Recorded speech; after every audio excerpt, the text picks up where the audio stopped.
Одоо чи өгшөө жоохон туралдаа нүд чи өөр харагдах болсон ш та. Чи өгшөө ер нь таргалтыг юу гэж боддгийг? Мань бол таргалтыг өвчин гэж боддог ш. Чи буруу ойлгоод байна ш. Мань бол өгшөө нэг буян гэж боддог.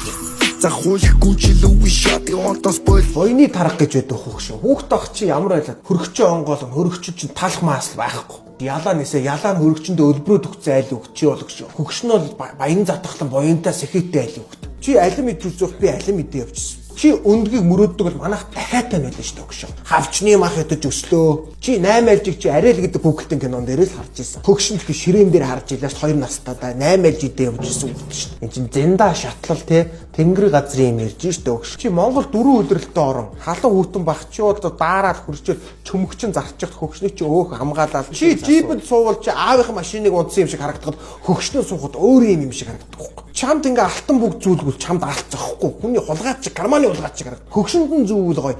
Буйнаа идэлж байгаа юм байна даа л гэж харагдана өгшөө. Томчуудыг яагаад томчууд гэдэг өгшөө? Том юм боддог, том сэтгэдэг, том юм иддэг болохоор томчууд гэдэг өгшөө. Бүдүүн багш гоё шүү. Өгшөө гоё цуцаар байна. Чи юм юу нэг жоох 10 жилийн хөгч харагдаад тах юм. Хийслээ чи өө.